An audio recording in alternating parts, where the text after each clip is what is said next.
Hello दोस्तों, आप सभी लोगों का हमारे चैनल पर स्वागत है। आज मैं आप लोगों के लिए सुप्रीम कोर्ट एम्परर के लेटेस्ट एपिसोड को लेकर आ गया हूं। मुझे उम्मीद है कि आप लोगों को यह एपिसोड पसंद आएगा, तो प्लीज आप लोग वीडियो को लाइक कर दीजिएगा। तो चलिए आप लोगों का बिना कोई टाइम जाए के चलते हैं इस एपिसोड की तरफ। इस एपिसोड की शुरुआत में हम लोगों को बाबू को दिखाया जाता है, जो की जगह पर रोने की एक्टिंग कर रही होती है और वो अपने पापा को बोलती है, आप मुझसे प्यार नहीं करते हैं, इसलिए आप इन लोगों को जाने दे रहे हैं। मुझे लगता है इस चीज के बारे में माँ को बताना होगा, वही है जो आपको सबक सिखा सकती है। इस बात को सुनने के बाद बाओ के पिताजी बोलते हैं, तुम ऐसा मत करो, ऐसा मत करो, और अगर तुम यहाँ पर यही चाहती हो कि मैं इन सभी लोगों को मार डालूंगा तो मैं बिल्कुल ऐसा ही करूंगा, लेकिन इसके बारे में तुम अपनी माँ को मत बताना। मैं तुम्हारे लिए इन लोगों को यहाँ पर मार डालूंगा। इस बात को सुनने के बाद ये स्वॉर्डमैन अपने स्वॉर्ड से इन लोगों के ऊपर हमला करने के लिए जाने लगता है। इस चीज को देखकर ये सभी लोग बहुत ही ज्यादा डर जाते हैं और वो लोग बोल रहे होते हैं, हम लोगों को मत मारो, तुम लोग जो भी कहोगे उस चीज को मानने के लिए हम लोग तैयार हैं। लेकिन ये स्वॉर्डमैन अपने स्वॉर्ड से तब तक इन लोगों के ऊपर हमला कर चुका था और वो इन लोगों को मारने ही वाला था। लेकिन तभी बाओ बोलती है, इन लोगों को मारने से मुझे क्या फायदा होगा। इस बात को सुनने के बाद ये स्वॉर्डमैन भी रुक जाता है। लेकिन तभी बाओ के पिताजी बोलते हैं, अगर मैं इन लोगों को यहाँ पर मार डालूंगा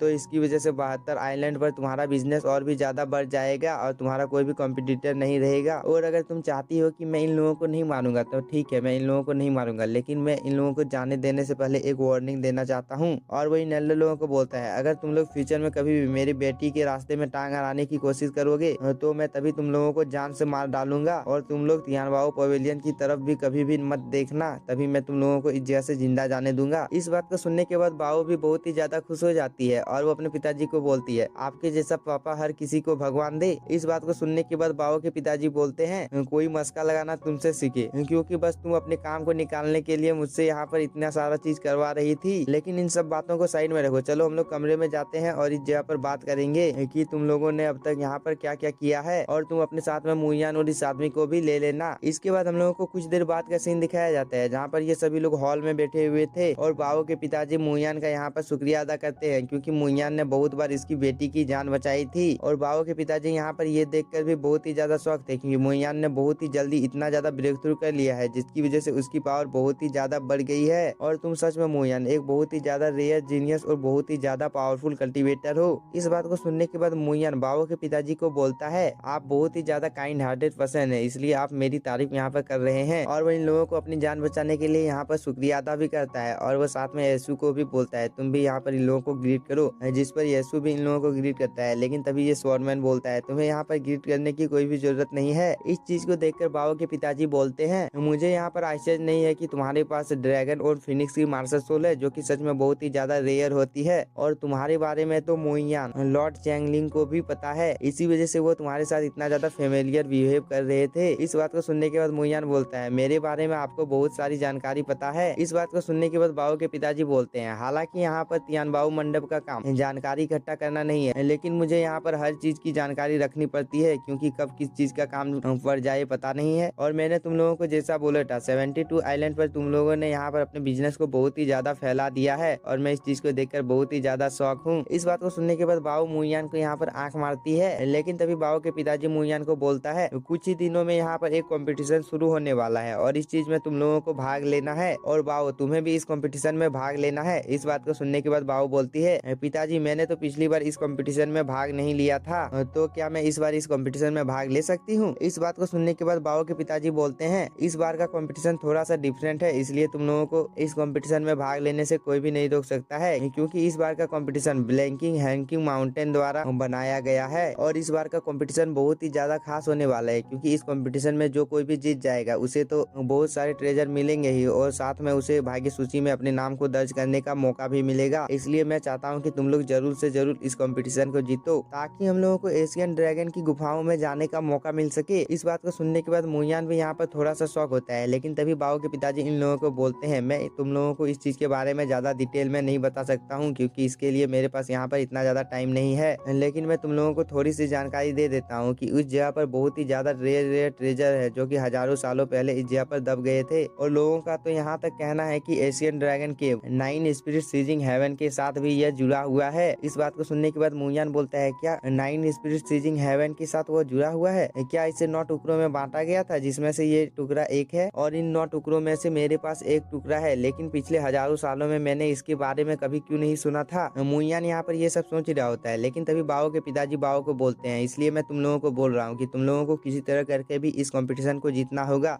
तभी तुम लोग इस एशियन ड्रैगन केव में प्रवेश कर पाओगे और जितने भी राज उसके अंदर में दबे हुए हैं उन सभी राजों का पता लगा पाओगे। इस बात को सुनने के बाद बाओ अपने पिताजी को बोलती है, मुझे पता है कि आप मुझसे यहाँ पर क्या करवाना चाहते हैं, लेकिन हाल ही में मैंने यहाँ पर 72 आइलैंड पर अपने बिजनेस को शुरू किया है जो कि बहुत ही अच्छा चल रहा है, इसलिए मुझे यहाँ पर कुछ दिनों का टाइम चाहिए और मैं सोचकर आपको इसके बारे में बता दूंगी। इस बात को सुनने के बाद बाओ के पिताजी थोड़े से निराश हो जाते हैं और बाओ भी इस जगह से जाने लगती है और इसके साथ में मुयान भी जाने लगता है। इस चीज को देखकर बाओ के पिताजी बोलते हैं, यहाँ पर मुयान बहुत ही ज्यादा मिस्टीरियस आदमी है, सौभाग्य से यह हम लोगों का दुश्मन नहीं है, नहीं तो ये हम लोगों के लिए एक समस्या बन सकता था। इस बात को सुनने के बाद ये स्वॉर्डमैन बोलता है, मुझे तो उस टोपी वाले आदमी की चिंता है, अगर वो अपनी पूरी पावर के साथ हम लोगों के ऊपर हमला करेगा तो हम लोग उसका सामना नहीं कर पाएंगे। इस बात को सुनने के बाद बाओ के पिताजी भी थोड़े से शौक होते हैं, लेकिन ये सीन हम लोगों का यहीं पर कट होता है, हम लोगों को मार्केट का सीन दिखाया जाता है। यहाँ पर बाओ मुयान को बोल रही होती है, वो सभी आदमी लोग सच में बहुत ही ज्यादा पावरफुल थे और इन लोगों ने मुझे धोखा देने की कोशिश की थी। इस बात को सुनने के बाद मुयान बोलता है, मेरे साथ भी एक बार ऐसा हो गया है, मुझे भी बहुत सारे लोगों ने धोखा देने की कोशिश की थी, लेकिन इसके बारे में मुझे टाइम रहते ही पता चल गया था। इस पर बाओ बोलती है, मुझे चिंता करने की तो यहाँ पर कोई भी जरूरत नहीं है, क्योंकि अब से तुम तो यहाँ पर मेरे बॉडीगार्ड का काम करोगे और तुम्हारे रहते यहाँ पर मुझे कोई भी खतरा नहीं हो सकता है। ये लोग यहाँ पर ये सब बात करके आगे जा ही रहे होते हैं, लेकिन तभी हम लोगों को एक एल्डर को दिखाया जाता है जो कि बाओ को देखकर बहुत ही ज्यादा खुश हो जाता है और वो बाओ को बोलता है, आप लोगों को यहाँ पर स्वागत है। जिस पर बाओ बोलती है, तुम तो कल मुझे जान से मारना चाहते थे, लेकिन तुम्हारा रंग इस जगह पर इतनी जल्दी कैसे बदल गया।